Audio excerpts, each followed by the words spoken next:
Pemirsa PKS Legislatif Report, saat ini saya telah bersama dengan salah satu alek PKS dari Komisi 4, yakni Bapak Hermanto.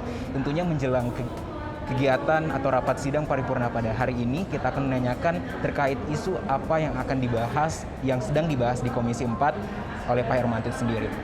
Ya, terkait dengan isu di Komisi 4 ini, pertama saya ingin sampaikan bahwa Komisi 4 ini dikenal dengan Komisi Pangan.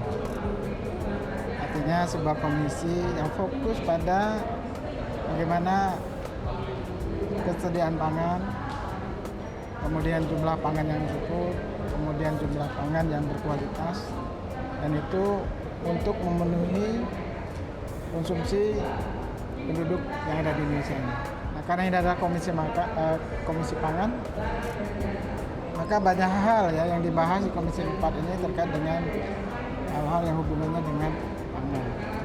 Nah, akhir-akhir ini di Komisi 4 isu yang paling sering dibahas selama kurang lebih 4 bulan belakangan ini. Yang pertama itu adalah terkait dengan soal PMK, penyakit mulut dan kuku sapi. Kemudian juga terkait dengan soal stok sawit di hulu, karena ini adalah berkaitan dengan nanti ketersediaan minyak goreng. Kemudian yang ketiga ini adalah kaitan dengan kita bagaimana menyambut Idul Adha, dan jumlah sapinya harus bisa dipenuhi oleh pemerintah dalam rangka untuk masyarakat melakukan korban. Nah, tentunya ada isu lain ya terkait dengan soal kelautan, kehutanan dan lingkungan, yaitu soal kebakaran lahan, soal gambut, dan soal tambang dan lain-lain sebagainya.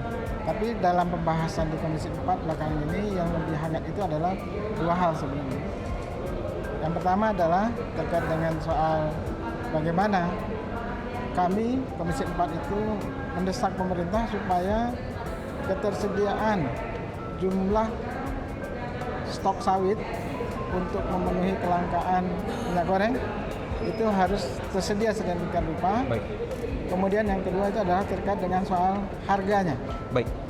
Jadi kita lihat di lapangan, di satu sisi minyak goreng itu mengalami kenaikan, tapi di sisi lain bahan baku untuk minyak goreng ini malah justru harganya mengalami penurunan. Artinya ini ada gap. Nah, ini yang harusnya dicermati oleh pemerintah, bahwa gap ini bisa berdampak kepada petani sawit, pekebun sawit, yang selama ini sudah kerja keras, ya, kemudian harganya jatuh, tentu petani atau pekebun sawit ini tidak bersemangat lagi, dan ini juga nanti dampaknya kepada hilirnya juga. Jadi kita minta supaya pemerintah membenahi dari sisi harga sawit. Kemudian terkait dengan soal PMK, tentunya ini adalah kita sedang mencermati sebenarnya penyakit ini dari mana sih? Apakah dari luar ataukah dari dalam? Saya menyaksikan PMK ini adalah dari dalam. Kenapa? Karena kurang lebih 32 tahun Indonesia ini sudah bebas dari PMK. Nah, saya menduga ini adalah kemungkinan ini adalah PMK ini datangnya dari luar. Nah, kita sudah mendesak pemerintah supaya ini harus disampaikan ke publik, ya kan? Melalui negara mana, ya kan? PMK ini masuk ke dalam Indonesia, dan bagaimana peran dari karantina untuk bisa menghambat ini sampai kok bisa masuk ke dalam. Nah, ini dampaknya juga adalah kepada peternak tahunan, ya kan, memelihara ternak, sapi, kerbau, dan juga kambing. Tiba-tiba dengan datangnya penyakit ini, ya, yang agak terlambat diatasi, tentunya ini adalah merugikan peternak. Baik, ya. Pak. Nah, kemudian sisi lain kita adalah menghadapi Lebaran Idul Adha.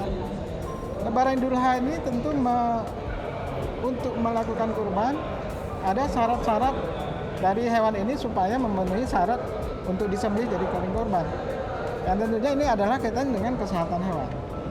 Bila hewannya tidak sehat, ya tentu ini akan menjadi tidak diserap oleh masyarakat, dan itu adalah kerugian bagi peternak. Nah, ini yang menjadi catatan kami di Komisi 4, 3 isu penting ini kami dorong pemerintah supaya bisa menyelesaikannya dalam waktu singkat, terutama terkait dengan soal hewan kurban yang akan berhadapan dengan Lebaran akan datang. Baik Pak, mungkin singkat saja, di menjelang memasuki masa reses, kegiatan apa yang akan Bapak lakukan di Dapil nanti? Singkat. Ya, ini reses ini kan ada dua ya pada masa reses ini. Yang pertama itu adalah reses komisi yang nanti tidak akan melakukan kunjungan ke daerah-daerah.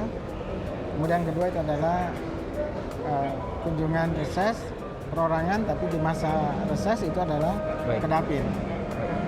Nah, kalau dengan reses yang berkaitan dengan komisi, tentu ini adalah akan di-arrange, ya, akan dikoordinasi oleh komisi. Dan tentunya ini adalah lebih sifatnya pengawasan. Demikian juga reses perorangan di masa reses di dapil itu adalah kaitannya dengan nanti juga melakukan pengawasan, kunjungan ke daerah-daerah, kunjungan kepada instansi, kemudian kunjungan kepada masyarakat, kunjungan kepada kelompok-kelompok masyarakat yang menerima program, dan itu harus kita pastikan bahwa program itu bisa terlaksana dengan baik dan kita melakukan pengawasan di sana. Baik, terima kasih Pak Hermanto.